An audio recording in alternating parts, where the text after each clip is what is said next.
பீடத்தில் தேவன் வருகிறார், திருந்திய உள்ளங்களில் அமைதி தருகிறார்.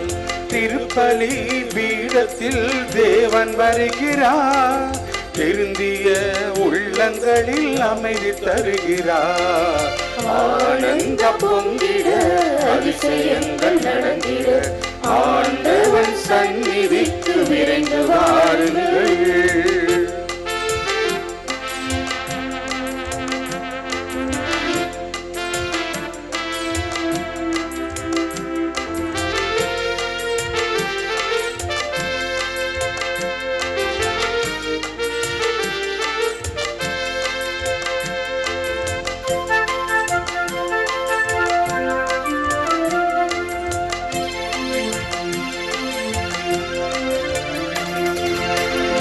பெருமையாவும் தீர என்று வாழ்த்து பாடுவோம், பெருமையாவும் நிலைக்க அவரில் சங்கமாகுவோம்.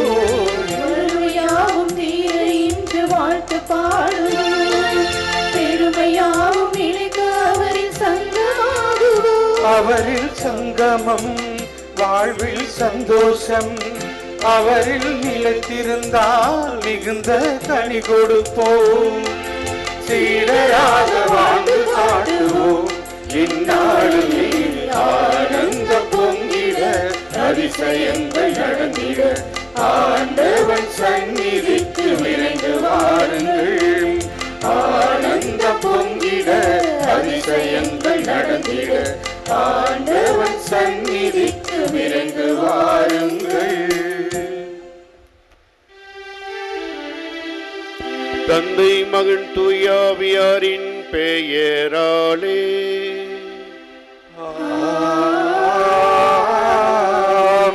நம் ஆண்டவராய் இயேசு கிறிஸ்துவின் அருளும் கடவுளின் அன்பும் தூயாவியாரின் நட்புறவும் உங்கள் அனைவரோடும் இருப்பதாக.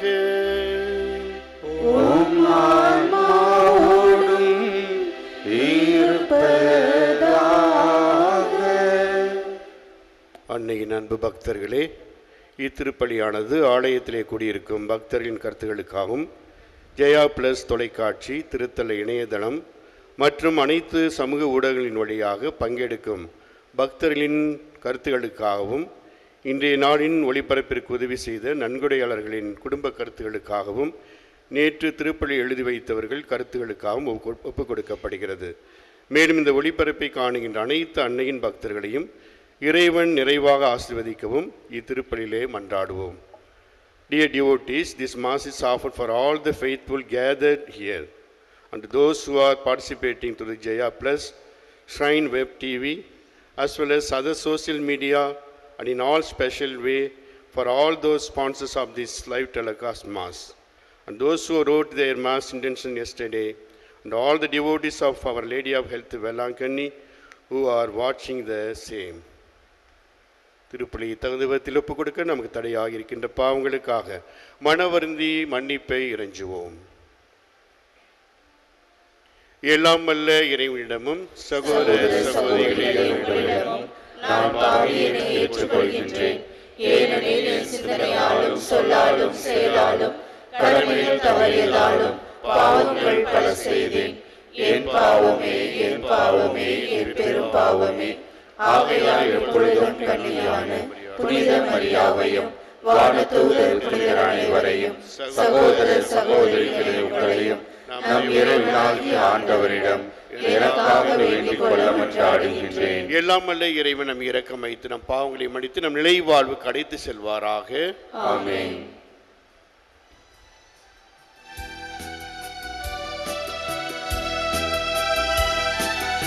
ஆண்டவரே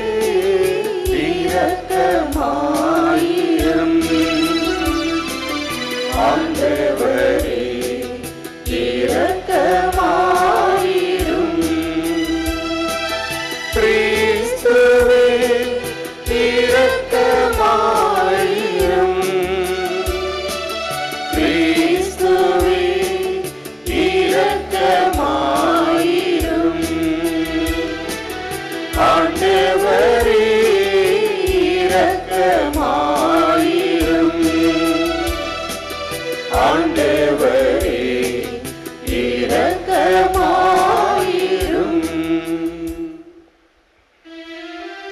மன்றாடுவோமாக. எல்லாம் வல்ல இறைவா, நாங்கள் என்றும் நேரியவற்றை எங்கள் உள்ளத்தில் இருத்தி சிந்திக்க உம்மை வேண்டுகின்றோம். அதனால் உமக்கு வந்தவற்றையே சொல்லாலும் செயலாலும் நிறைவேற்றி எங்களுக்கு அருள்வீராக.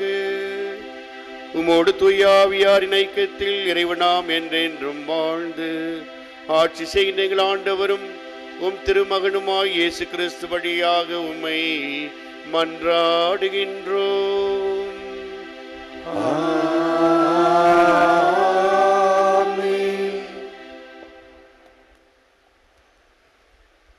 முதல் வாசகம். திருத்தூதர் யாக்கோபு எழுதிய திருமுகத்திலிருந்து வாசகம். சகோதரர் சகோதரிகளே, உங்களிடையே சண்டை சச்சரவுகள் ஏற்பட காரணம் என்ன? உங்களுக்குள்ளே போராடி கொண்டிருக்கும் சிற்றின்ப நாட்டங்கள் அல்லவா? நீங்கள் ஆசைப்படுவது கிடைக்காததால் கொலை செய்கிறீர்கள், பேராசை கொள்கிறீர்கள். அதை பெற முடியாததால் சண்டை சச்சரவு உண்டாக்குகிறீர்கள். அதை நீங்கள் ஏன் பெற முடிவதில்லை? நீங்கள் கடவுளிடம் கேட்பதில்லை. நீங்கள் கேட்டாலும் ஏன் அடைவதில்லை? ஏனெனில் நீங்கள் தீய எண்ணத்தோடு கேட்கிறீர்கள். சிற்றின்ப நாட்டங்களை நிறைவேற்றவே கேட்கிறீர்கள். விபசாரர் போல செயல்படுவோரே, உலகத்தோடு நட்பு கொள்வது, கடவுளை பகைப்பது என்பது உங்களுக்கு தெரியாதா? உலகுக்கு நண்பராக விரும்பும் எவரும் கடவுளை பகைப்பவர் ஆவார். அல்லது மனித உள்ளத்திற்காக கடவுள் பேராவலோடு ஏங்குகிறார். அதற்கு அவர் அளிக்கும் அருளோ மேலானது என மறைநூல் சொல்வது வீண் என நினைக்கிறீர்களா? ஆகவே செருக்குற்றோரை அவர் இகழ்ச்சியுடன் நோக்குகிறார். தாழ்நிலையில் உள்ளவர்களுக்கோ கருணை காட்டுவார் என்று மறைநூல் உரைக்கிறது. எனவே கடவுளுக்கு பணிந்து வாழுங்கள், அலகையை எதிர்த்து நில்லுங்கள். அப்பொழுது அது உங்களிடமிருந்து ஓடி போகும். கடவுளை அணுகி செல்லுங்கள், அவரும் உங்களை அணுகி வருவார். பாவிகளே, உங்கள் கைகளை தூய்மையாக்குங்கள். இருமனத்தோரே, உங்கள் உள்ளங்களை தூய்மைப்படுத்துங்கள். உங்கள் நிலையை அறிந்து துயருற்று புலம்பி அழுங்கள்.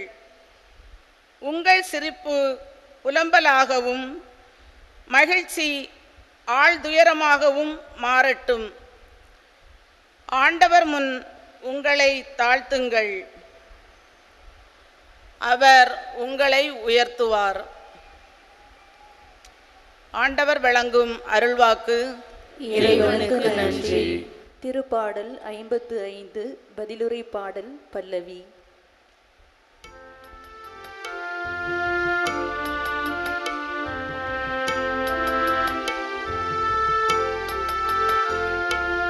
ஆண்டவர் மேல் கவலையை போட்டுவிடு, அவரே உனக்கு ஆதரவு. ஆண்டவர் மேல் கவலையை போட்டுவிடு, அவரே உனக்கு ஆதரவு. ஆண்டவர் மேல் கவலையை போட்டுவிடு, அவரே உனக்கு ஆதரவு. நான் சொல்கின்றேன், புறாவுக்கு உள்ளது போன்ற சிறகுகள் எனக்கு யாரளிப்பார்? நான் பறந்து சென்று இளைப்பாறுவேன். இதோ நெடுந்தொலை சென்று பாலை நிலத்தில் தஞ்சம் புகுந்திருப்பேனே. பெருங்காற்றினின்றும் புயலினின்றும் தப்பிக்க புகலிடம் தேட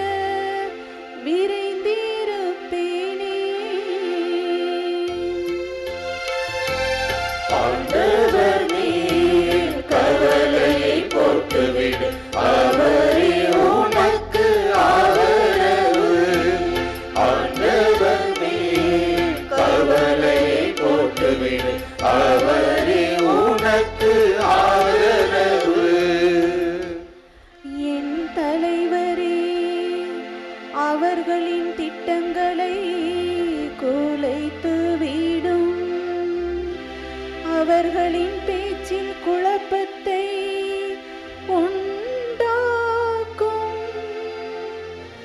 ஏனெனில் நகரில் வன்முறையையும் கலகத்தையும் காண்கின்றேன்.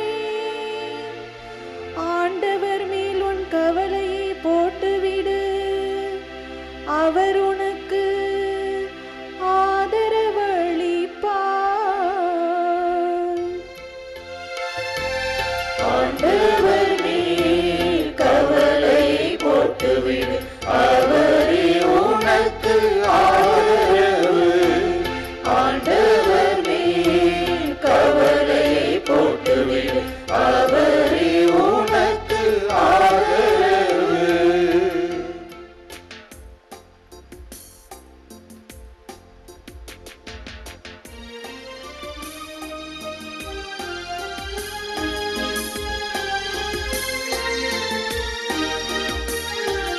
Alleluia, alleluia, alleluia,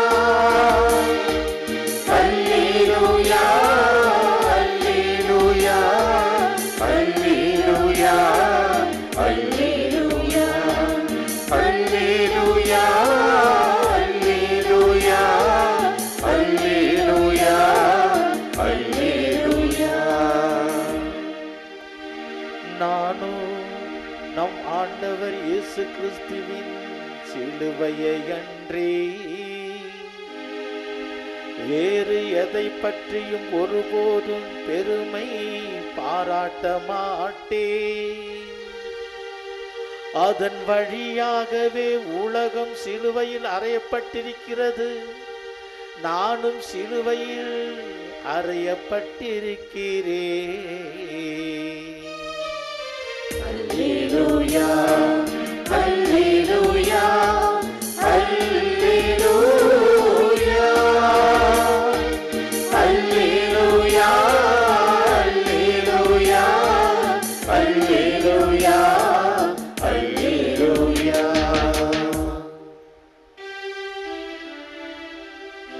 ஆண்டவர் உங்களோடு இருப்பாராக. உம் ஆன்மாவோடும் இருப்பாராக. புனித மார்க்கு எழுதிய பரிசுத்த நற்செய்தியிலிருந்து வாசகம். ஆண்டவரே மாட்சி உமக்கே. அதிகாரம் 9 இறைவசனங்கள் 30 முதல் 37 முடிய. அக்காலத்தில் இயேசுவும் அவருடைய சீடர்களும் மலையை விட்டு புறப்பட்டு கலிலேய வழியாக சென்றார்கள். அது யாருக்கும் தெரியக்கூடாது என்று இயேசு விரும்பினார். ஏனெனில் மானிட மகன் மக்களின் கையில் ஒப்புவிக்கப்பட இருக்கிறார். அவர்கள் அவரை கொலை செய்வார்கள். கொல்லப்பட்ட 3 நாட்களுக்கு பின் அவர் உயிர் தெழுவார் என்று அவர் தம் சீடருக்கு கற்பித்து கொண்டிருந்தார். அவர் சொன்னது அவர்களுக்கு விளங்கவில்லை. அவரிடம் விளக்கம் கேட்கவும் அவர்கள் அஞ்சினார்கள். அவர்கள் கப்பர்நாகுமுக்கு வந்தார்கள். அவர்கள் வீட்டில் இருந்தபொழுது இயேசு, வழியில் நீங்கள் எதை பற்றி வாதாடி கொண்டிருந்தீர்கள் என்று அவர்களிடம் கேட்டார். அவர்கள் பேசாதிருந்தார்கள். ஏனெனில் தங்களுள் பெரியவர் யார் என்பதை பற்றி வழியில் ஒருவரோடு ஒருவர் வாதாடி கொண்டு வந்தார்கள். அப்பொழுது அவர் அமர்ந்து 12 கூப்பிட்டு அவர்களிடம், ஒருவர் முதல்வராக இருக்க விரும்பினால் அவர் அனைவரிலும் கடைசியானவராகவும் அனைவருக்கும் தொண்டராகவும் இருக்கட்டும் என்றார். பிறகு அவர் ஒரு சிறு பிள்ளையை எடுத்து அவர்கள் நடுவே நிறுத்தி அதை அரவணைத்து கொண்டு, இத்தகைய சிறு பிள்ளைகளுள் ஒன்றை என் பெயரால் ஏற்றுக்கொள்பவர் எவரும் என்னையே ஏற்றுக்கொள்கிறார். என்னை ஏற்றுக்கொள்பவர் என்னை மட்டுமல்ல, என்னை அனுப்பினவரையே ஏற்றுக்கொள்கிறார் என்றார். இது கிறிஸ்துவின் நற்செய்தி. கிறிஸ்துவே உமக்கு புகழ். கிறிஸ்துவில் பிரியமானவர்களே, அன்னையினுடைய அன்பு பக்தர்களே, ஒரு குடும்பத்தில் வாசலிலே ஒரு பிச்சைக்காரன் நின்று கொண்டிருந்தான். அப்பொழுது அந்த வீட்டிலிருந்து ஒரு இளம்பெண் வெளியில் வந்தாள். எனக்கு பிச்சை போடுங்கள் என்று அந்த பெண்ணை பார்த்து கேட்டார். அப்போது அந்த இளம்பெண் ஒன்றுமில்லை, வீட்டில் வெளியே போ என்று அதட்டி அவனை அனுப்பிவிடுகிறாள். உடனே அவன் வெளியில் வந்து கொண்டிருக்கின்ற போது எதிரிலே அவருடைய அந்த இளம்பெண்ணுடைய மாமியார் வந்து கொண்டிருந்தாள். அவள் வந்ததும் என்னவென்று கேட்கிறார். உன்னுடைய மருமகள் எனக்கு பிச்சையிடவில்லை என்று சொல்கின்றார். அவள் எப்படி சொல்லலாம், நீ வா என்று அவரை திரும்ப அழைத்து வருகின்றாள். வந்தபோது ஒரே சந்தோஷமாக அவன் வந்தான். வந்ததும் தன்னுடைய மருமகள் அங்கே ஏதாவது நமக்கு கொடுப்பாள் மாமியார் என்று வந்து நிற்கிறான். அப்போது யார், இவள் தான் சொன்னாளா என்று கேட்டார். ஆமாம், இவள் தான் இல்லை என்று சொன்னார்.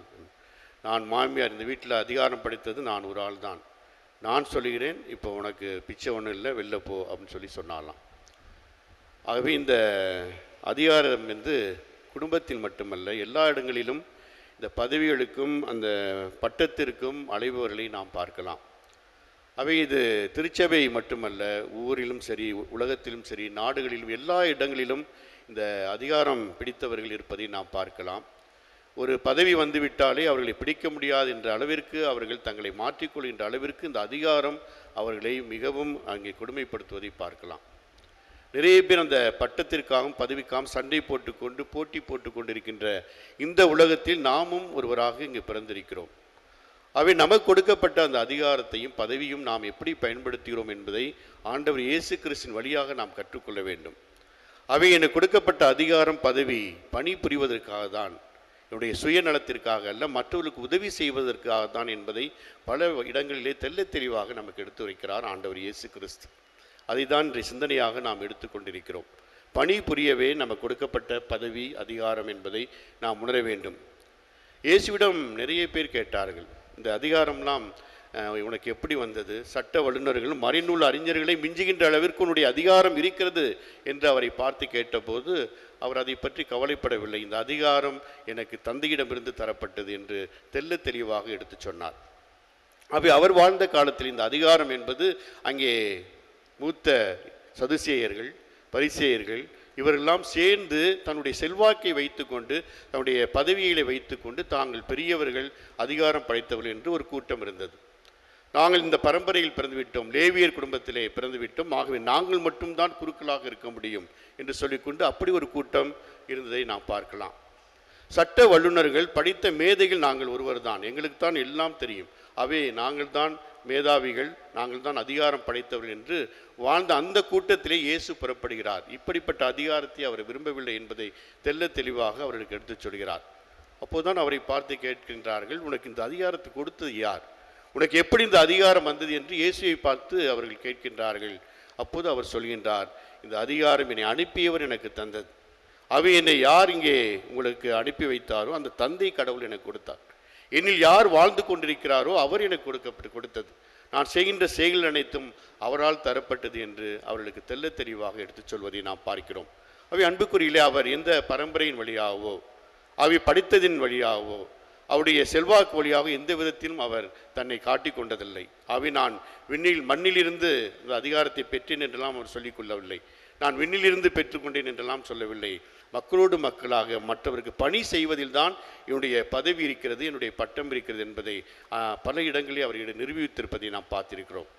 அவர் தன்னுடைய சீடர்களை பார்த்து சொல்லும்போது, உங்களுக்கு கொடுக்கப்பட்ட அந்த வேலைகள், நீங்கள் செய்கின்ற இந்த பணிகள் அனைத்தும் உங்களுக்கு கொடுக்கப்பட்ட அந்த கடமையாக எடுத்துக்கொள்ளுங்கள். அவை நீங்கள் பார்க்கலாம். நாம் நற்செய்தியாளர்களை பார்க்கின்ற போது லூகாஸ் நற்செய்தியை நாம் பார்க்கலாம். 17வது அதிகாரத்திலே 10வது அதிகாரத்திலே பார்க்கலாம். உங்களுக்கு கொடுக்கப்பட்ட இந்த பதவியெல்லாம் செய்து முடித்த பிறகு நாங்கள் பயனற்ற ஊழியர்கள், நாங்கள் எங்களுடைய கடமையை தானே செய்தோம் என்று சொல்கின்ற அளவிற்கு உங்களுடைய பணியானது இருக்க வேண்டும் என்று சொன்னார். அதே ஆண்டவர் திரும்ப அவர்களை பார்த்து சொன்னார், உங்களிடையே இருக்கின்ற மத போதகர்கள், தலைவர்கள் மக்களை அடக்கி ஆளுகின்றார்கள். அவை அப்படிப்பட்ட செயல்கள் உங்களிடம் இருக்கக்கூடாது. அவை நீங்கள் மற்றவர்களை மதிக்க வேண்டும் என்று அந்த சீடர்களுக்கு கற்றுக் கொடுக்கின்றார். இன்றைய நற்செய்தியை நாம் பார்க்கிறோம். அங்கேயும் அவரிடம் சொல்கின்றார்கள், அந்த சிறு பிள்ளைகளைப் போல உங்களுடைய மனநிலை மாற வேண்டும், எல்லோரையும் ஏற்றுக்கொள்ளக்கூடிய அந்த பக்குவத்தை பெற வேண்டும் என்று சொன்னார். விருந்திற்கு செல்கிறீர்களா? நீங்கள் முதல் இருக்கையை தேட வேண்டாம், அவை எல்லோரும் எப்படி உண்கின்றார்களோ அதே போல நீங்களும் சென்று வாருங்கள். அவை எதிலும் நீங்கள் அந்த பதவியை வைத்துக்கொண்டு அங்கே நீங்கள் உங்களை காட்டிக்கொள்ள வேண்டாம் என்பதை பல இடங்களிலே சொல்லியிருப்பதை பார்த்திருக்கிறோம். அவை அந்த காலத்தில் இயேசுவினுடைய வாழ்விலும் அங்கே நடக்கின்றது. அவரிடமும் வந்து கேட்கிறார்கள். நற்செய்தியை நாம் படிக்க கேட்டோம். சீடர்களிடம் அவர் சொல்கின்றார், நான் இறக்க வேண்டும், 3ஆம் நாளில் உயிர்த்தெழ வேண்டும் என்று சொன்னபோது உடனே அவருடைய மனநிலை மாறுகிறது. அப்படி என்றால் அடுத்த பதவி யார்? எப்போ திண்ணை காலியாகும் நாம் அங்கே நுழைந்து கொள்ளலாம் என்பதைப் போல அடுத்த பதவிக்கு சண்டை போடுகிறார்கள். அவை எங்களுள் பெரியவன் யார்? நமக்கு இயேசுவுக்கு பிறகு யார் நம்மை தலைவராக ஏற்படுத்தி கொள்ள வேண்டும் என்று அவர்கள் நினைத்து பார்க்கிறார்கள். அப்போது இயேசு அவர்களை புரிந்து கொண்டவர்கள், உங்களில் தலைவனாக இருப்பவன் தொண்டனாக இருக்க வேண்டும் என்பதை தெல்ல தெளிவாக அவர்களுக்கு எடுத்துச் சொல்வதை பார்க்கிறோம். அதே போல இயேசுவிடம் இன்னொரு சீடன் வருகின்றான். நான் எல்லா செயல்களையும் நல்ல செயல்களை செய்கின்றேன், சிறப்பாக நான் ஜெபம் செய்கின்றேன், கடமைகள் எல்லாம் சரிவர நிறைவேற்றுகின்றேன், ஆகவே நான் உன்னுடைய சீடனாக மாற முடியுமா என்று கேட்கின்றார். நீ சீடனாக ஆகலாம், ஆனால் ஒரே ஒரு குறைபாடு இருக்கிறது, உன்னுடைய செல்வத்தை விட்டுவிட்டு ஏழைகளுக்கு கொடு என்று சொன்னபோது அவனால் அதை ஏற்றுக்கொள்ள முடியவில்லை, மிகவும் சோகமாக சென்றான் என்பதை நற்செய்தியிலே நாம் பார்க்கிறோம். ஆகவே பணத்தை விடுவதற்கு அவனுக்கு மனதில்லை, ஆகவே அதிகாரத்தை கொடுப்பதற்கு அவனுக்கு மனதில்லை என்பதை பல இடங்களில் இயேசுடைய வாழ்விலே அவருடைய அனுபவத்திலே நமக்கு எடுத்துச் சொல்வதை பார்க்கிறோம். ஆகவே அன்புக்குள்ளே இதைத்தான் இன்றைய வேத வாக்காக நமக்கு தரப்பட்டிருக்கிறது. நமக்கு கொடுக்கப்பட்ட பதவிகள் பணி செய்வதற்காக, நற்செயல் செய்வதற்காக என்பதை இயேசு நமக்கு பல இடங்களில் நிரூபித்து காட்டியிருக்கிறார். அவை தன்னுடைய சீடர்கள் எல்லாம் அடைத்து அவர்களுக்கு பேர் சொல்லி அடைத்த அந்த சீடர்களை பார்த்து சொல்கிறார், சென்று நற்செய்தியை அறிவியுங்கள், அதுதான் உங்களுக்கு கொடுக்கப்பட்ட பணி, அவை எல்லோருக்கும் சென்று பணிபுரியுங்கள் என்று சொல்லி எல்லோருக்குமான அந்த நற்செய்தியை அறிவிக்க தன்னுடைய சீடர்களை அங்கே அழைத்ததை நாம் பார்க்கிறோம். அங்கே எல்லோருக்கும் அந்த பொது உடைமையை கொடுக்கின்றார், எல்லோருக்கும் அந்த எண்ணத்தை கொடுக்கின்றார், எல்லோருக்கும் அந்த கடமையை கொடுக்கின்றார், கொடுத்து அதிகாரத்தை கொடுத்து அந்த இறைப்பணி செய்வதற்கு, நற்செய்தி பணி அறிவிப்பது தான் உன்னுடைய தலைமைத்துவம் என்பதை அவர்களுக்கு எடுத்துச் சொல்கின்றார்.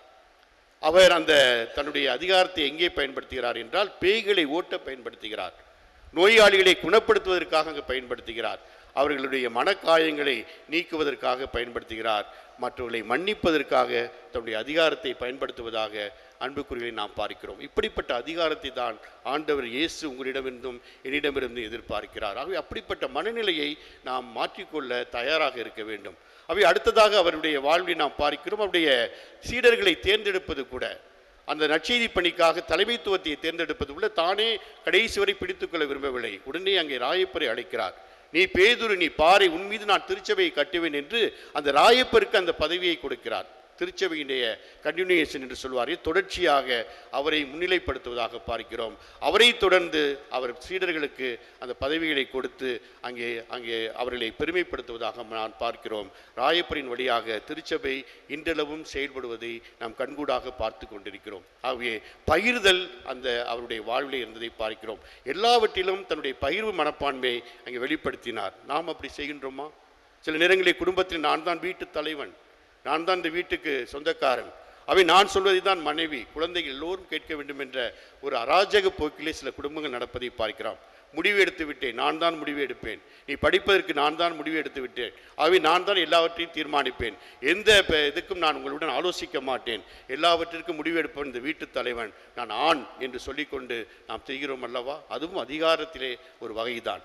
அவை அதெல்லாம் மாற்றிக்கொள்ள வேண்டும். என்னிடம் நல்ல கருத்துக்கள் இருக்கின்றன, என்னுடைய குழந்தைகளிடத்திலும் நல்ல கருத்துகள் இருக்கின்றன, என்னுடைய மனைவியிடத்திலும் நல்ல கருத்துகள் இருக்கின்றன, அவரிடமிருந்து வாங்கி கொண்டு நான் முழுமையாக முடிவெடுப்பேன் என்ற ஆலோசனையை நாம் உருவாக்கி கொள்ள வேண்டும். எல்லோரையும் மதிக்க கற்றுக்கொள்ள வேண்டும்.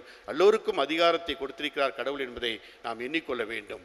அடுத்ததாக தன்னுடைய அந்த அடைப்பினை பார்க்கின்ற போது அந்த அதிகாரம் என்று சொல்லும்போது தன்னை எந்த போதும் அவர் முன்னிலைப்படுத்தவே இல்லை. நீங்கள் அருளப்பர் நற்செய்தியில் நீங்கள் பார்க்கலாம். 14வது அதிகாரம் 12வது வசனங்களை நாம் எடுத்து படித்தோம் என்றால் அங்கே நீங்கள் பார்க்கலாம். அவை நான் செய்கின்ற செயல்பாடுகளை என்னிடம் நம்பிக்கை வைப்போரும் செய்வர், அதைவிட பெரியதும் செய்வர் என்று அவர் சொல்கின்றார். யாரெல்லாம் என் மீது நம்பிக்கை வைத்து என் காரியத்தை செய்கிறார்களோ அவர்களுக்கு மிகப்பெரிய பரிசை கொடுப்பேன். அவர் என்னை விட பெரிய விதத்திலே அவர்கள் ஆற்றல் கொண்டவர்கள் செய்வார்கள், நம்பிக்கையை கொடுத்திருக்கிறேன் என்று அவர் சொல்வார். அவை தன்னை முன்னிலைப்படுத்தாமல் தன்னுடைய சீடர்களுக்கு முன்னிலைப்படுத்தி நீங்களும் செல்லுங்கள், 8 திக்கும் சென்று நற்செய்தியை பரப்புங்கள் என்று சொல்லிக்கொண்டு எல்லோருக்குமாக அதிகாரத்தை பிரித்து கொடுக்கின்ற அந்த அமுத சுரபியாக இயேசு இருப்பதை நாம் பார்க்கிறோம். அவை இந்த திருத்தலத்திலே நாம் இங்கே அன்னையை வேண்டிக் கொண்டிருக்கிறோம். அன்னை மரியாளும் நமக்கு முன்மாதிரியாக இருக்கிறாள். அந்த சமுதாயத்தில் அவள் வாழ்ந்த போது அங்கே அடக்குமுறைக்கு இருந்தால் பெண் என்பவள் அடிமையாக இருக்க வேண்டும், வீட்டிற்குள் இருக்க வேண்டும். ஆண்கள் வரும்போது கதவுக்கு பின்னால் இருந்து தான் பேச வேண்டும். பொது கிணறுகளுக்கு வரும்போது ஆண்கள் இல்லாத போது வர வேண்டும். இப்படிப்பட்ட அந்த சூழ்நிலையிலே அன்னை மரியாள் அழைக்கப்பட்ட போது அந்த அன்னை மரியாள் என்ன செய்கின்றாள்? இதோ ஆண்டவருடைய அடிமை என்று சொல்கின்றார். இனி யாருக்கும் நாங்கள் அடிமை இல்லை. செருக்குற்றோரை சிதறடித்தார். அங்கே யாரெல்லாம் அதிகாரம் படைத்தாரோ அவர்களையும் நடுவீதியிலே கொண்டு வந்து விட்டார். ஆகவே பெண்களுள் நான் தான் பெருமைப்பட வேண்டும். பெண்களுள் என்னை உயர்த்திருக்கிறார், பெண்களுள் என்னை பேறு பெற்றவள் என்று சொல்லியிருக்கிறார் என்று சொல்லி நான் இனிமேல் இந்த அடக்குமுறைகளுக்கெல்லாம் நாங்கள் அடங்க மாட்டோம்.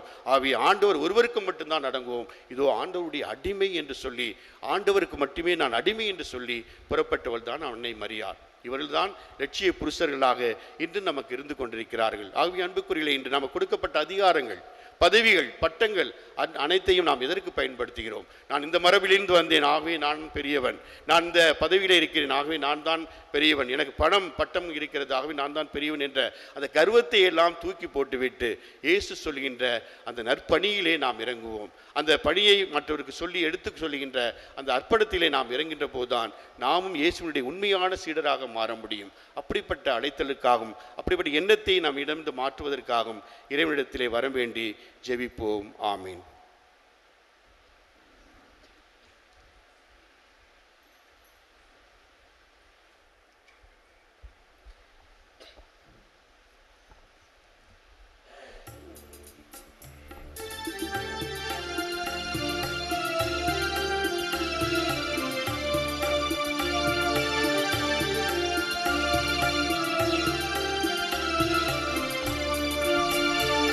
இறைவா, உந்தன் பாதம் வருகின்றே, என்னையே உனக்காக தருகின்றே.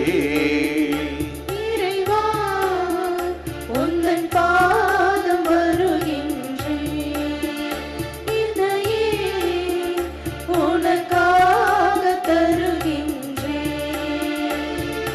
மலர்கள் விழுந்து மனமென நுழைந்து காற்றினில் கலந்து கனிவோடு பணிந்து, இறைவா உந்தன் பாதம் வருகின்றே, என்னையே உனக்காக தருகின்றே. சகோதர சொல்லி நீங்கள் நானுமாக இணைந்து ஒப்புக் கொடுக்கும் இந்த திருப்பலி எல்லாமல்ல தந்தை கேட்டதாம்படி ஜெபியுங்கள். ஆண்டவர் தமது பெயரின் புகழ்ச்சிக்காகவும் ஆட்சிக்காகவும் நமது நன்மைக்காகவும் புனித திரு அவை அனைத்து நலனுக்காகவும் உமது கையிலிருந்து இப்பலியை ஏற்றுக்கொள்வாராக. ஆண்டவரே, மறு நிகழ்வுகளை உரிய முறையில் கொண்டாடும் நாங்கள் உம்மை பணிவுடன் வேண்டுகின்றோம். அதனால் உமது மாட்சியின் மேன்மைக்காக நாங்கள் ஒப்புக் கொடுக்கும் இப்பலி எங்கள் மீட்புக்கு பயன்படுவதாக எங்கள் ஆண்டவராகிய கிறிஸ்து வழியாக உம்மை மன்றாடுகின்றோம்.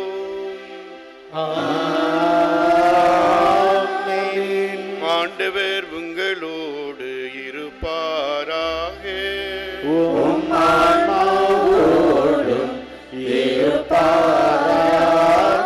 இதயங்களை மேலே எழுப்புங்கள். ஆண்டவரிடம் எழுப்பியுள்ளோம். இறைவனாகிய ஆண்டவருக்கு நன்றி கூறுவோம்.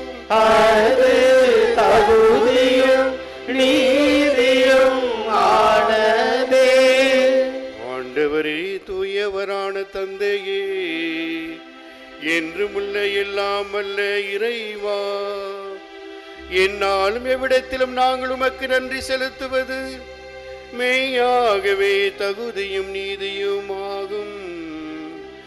எங்கள் கடமையும் மீட்புக்குரிய செயலும் ஆகும். ஏனெனில் எங்கள் புகழ்வுரை உமக்கு தேவை அன்று. ஆயினும் நாங்கள் உமக்கு நன்றி செலுத்துவது உமது அருட்கொடையாலேயே. நாங்கள் உமை புகழ்ந்துரைப்பது மாட்சியை மிகுதிப்படுத்தாது. எனினும் எங்கள் ஆண்டவராகிய கிறிஸ்து வழியாக நாங்கள் மீட்படைய பயன்படுகின்றது. ஆகவே வான தூத திரளோடு ஒன்று சேர்ந்து நாங்கள் உம்மை புகழ்ந்தேத்தி மகிழ்ச்சியுடன் அறிக்கையிட்டு ஒரே குடும்பமாக பாடுவதாவது: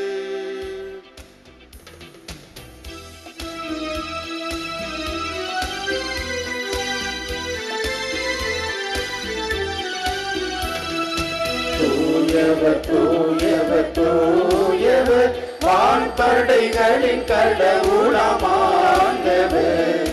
விண்ணகமும் மண்ணகமும் உமது மாட்சியால் நிறைந்துள்ளன உன்னதங்களிலே ஓசன்னா உன்னதங்களிலே ஓசன்னா ஆண்டவர் பெயரால் வருகிறவர் ஆசி பெற்றவர் உன்னதங்களிலே ஓசன்னா உன்னதங்களிலே ஓசன்னா உன்னதங்களிலே ஓசன்னா உன்னதங்களிலே ஓசன்னா. ஆண்டவரின் மெய்யாகவே தூயவர், தூய்மை அனைத்துக்கும் ஊற்று. அவருடைய ஆவியை பொழிந்து காணிக்கைகளை தூய்மைப்படுத்துவமை வேண்டுகின்றோம். இவ்வாறு எங்கள் ஆண்டவர் இயேசு கிறிஸ்துவின் உடலும் இரத்தவுமாக எங்களுக்கு இவை மாறுவனவாக. அவர் பாடுபட உளம் கனிந்து தம்மை கையளித்த போது அப்பத்தை எடுத்து நன்றி செலுத்தி அதை பிட்டு தம் சீடருக்கு அளித்து அவர் கூறியதாவது: அனைவரும் இதிலிருந்து பெற்று உண்ணுங்கள், ஏனெனில் இது உங்களுக்காக கையளிக்கப்படும் என் உடல்.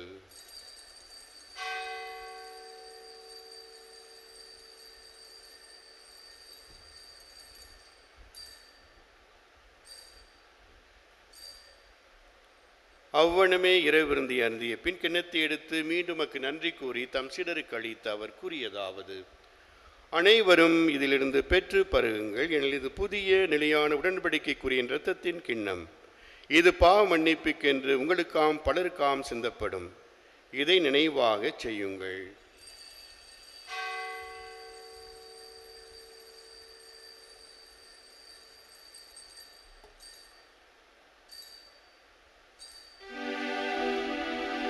நம்பிக்கையின் மறை பொருள்.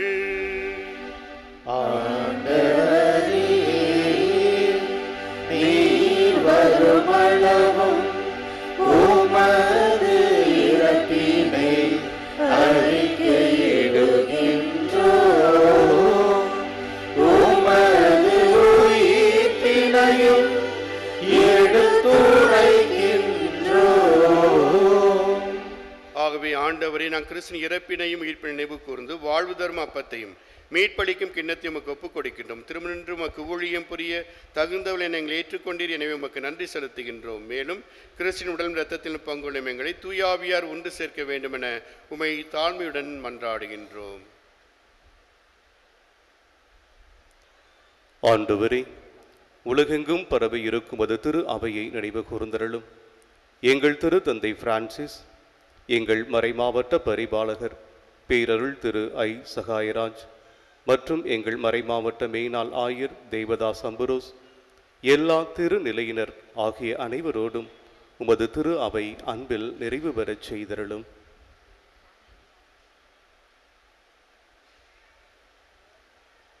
மேலும் உயிர்த்தலும் எதிர்நோக்குடன் துயில் கொள்ளும் எங்கள் சகோதர சகோதரிகளையும் இறந்தோர் அனைவரையும் இரக்கத்துடன் நினைவு கூர்ந்து உமது திருமுக ஒளியினுள் ஏற்றருளும்.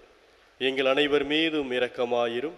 கடவுளின் கன்னித்தாயான புனித மரியா, அவருடைய கணவரான புனித யோசேப்பு, புனித திருத்தூதர்கள், இவ்வுலகில் உமக்குகந்தவராயிருந்தோர் ஆகிய புனிதர் அனைவருடனும் நாங்கள் நிலைவாழ்வில் பங்கொள்ளும் தகுதி பெற்று உம் திருமகனேசு கிறிஸ்து வழியாக உம்மை புகழ்ந்தேத்தும் வரமருள மன்றாடுகிறோம்.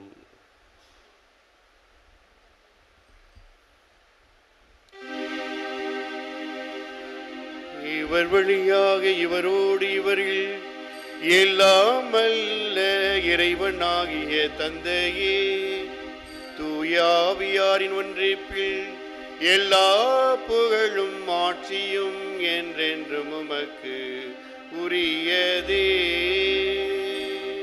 ஆமென். ஆமென். ஆமென். மீட்பரின் கட்டளையால் கற்பிக்கப்பட்டு இறை படிப்பினையால் பயிற்சி பெற்று நாம் துணிந்து பாடுவோம். விண்ணுலகில் இருக்கின்ற எங்கள் தந்தையே, உமது பெயர் தூயது என போற்ற பெறுக. உமது ஆட்சி வருக. உமது திருவுளம் விண்ணுலகில் நிறைவேறுவது போல மண்ணுலகிலும் நிறைவேறுக. எங்கள் அன்றாட உணவை இன்று எங்களுக்கு தாரும். எங்களுக்கு எதிராக குற்றம் செய்வோரை நாங்கள் மன்னிப்பது போல எங்கள் குற்றங்களை மன்னியும். எங்களை சோதனைக்கு உட்படுத்தாதேயும், தீமையிலிருந்து எங்களை விடுவித்தருளும்.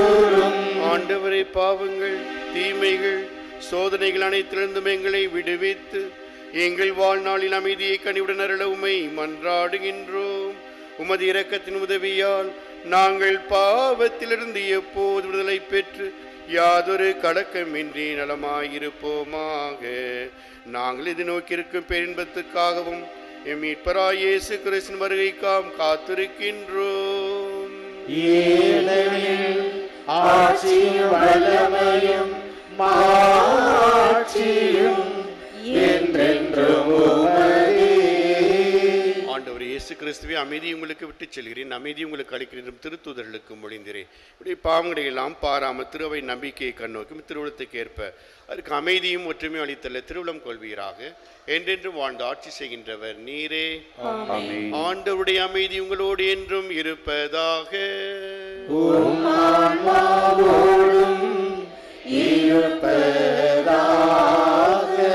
ஒருவருக்கொரு உறவின் வாழ்த்தை தெரிவித்துக் கொள்வோம்.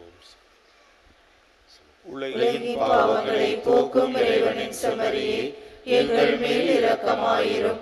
உலகின் பாவங்களை போக்கும் இறைவனின் செம்மறியே, எங்கள் மேல் இரக்கமாயிரும். உலகின் பாவங்களை போக்கும் இறைவனின் செம்மறியே, எங்களுக்கு அமைதியை அளித்தருளும். நம் ஆண்டவராய் இயேசு கிறிஸ்து உங்களில் தலைவனாக இருப்பவன் உங்களுடைய தொண்டனாக இருக்கட்டும் என்றவர். இவர் தன்னை திருவந்திற்கு அழைக்கப்பட்டு நாம் ஒவ்வொருவரும் பேறு பெற்றோர். ஆண்டவரே, நீர் என்னிடத்தில் எழுந்தருள நான் தகுதியற்றவள். ஆனால் ஒரு வார்த்தை மட்டும் சொல்லி அருளும், எனது ஆன்மா நலமடையும். நம்மை காத்து நித்திய வாழ்வுக்கு அழைத்துச் செல்வாராக.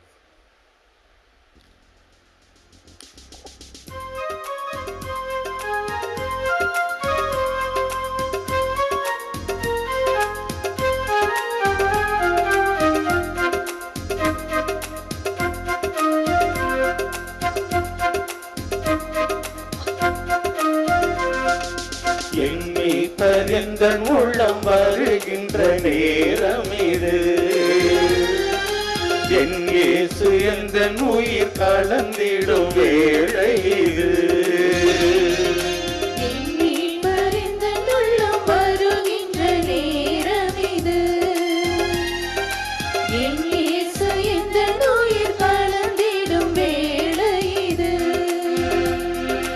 உணவாய் உணர்வாய் வாயிறைவா, உணவாய் உணர்வாய் வாயிறைவா, என் உயிராய் உணவாய் வாயிறைவா, என் மீட்பர் எந்தன் உள்ளம் வருகின்ற நேரம் இது,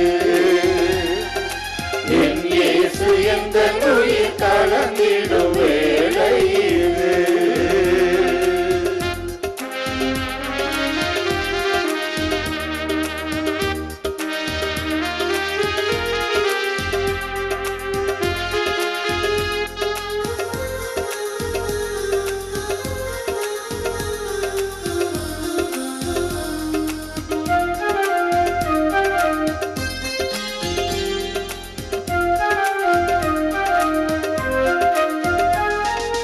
மண்ணோடு விதையானே, உந்தன் உயிர் தந்தாய் நான் மரமானே.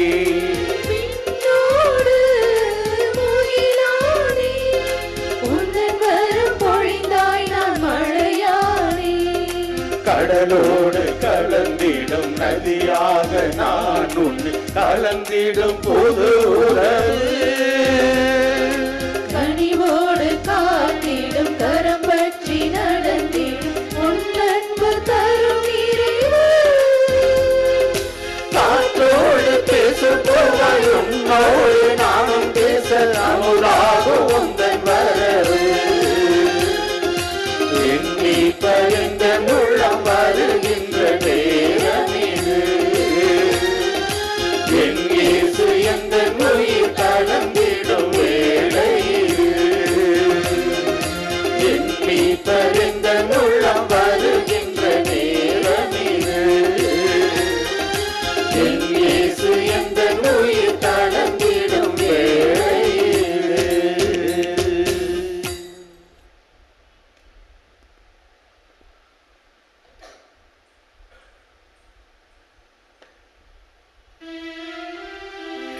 நன்றி கூறி மன்றாடுவோமாக. எல்லாம் வல்ல இறைவா, இம்மறை நிகழ்வுகளின் வழியாக கிறிஸ்துவனுடைய மீட்பின் பிணையை பெற்றுக் கொண்டுள்ளோம். இதன் பயனாக நாங்கள் அவருடைய மீட்பின் பயனை துய்த்துணர் புரிவீராக. எங்கள் ஆண்டவராகிய கிறிஸ்து வழியாக உமை மன்றாடுகின்றோம். ஆண்டவர் உங்களோடு இருப்பாராக.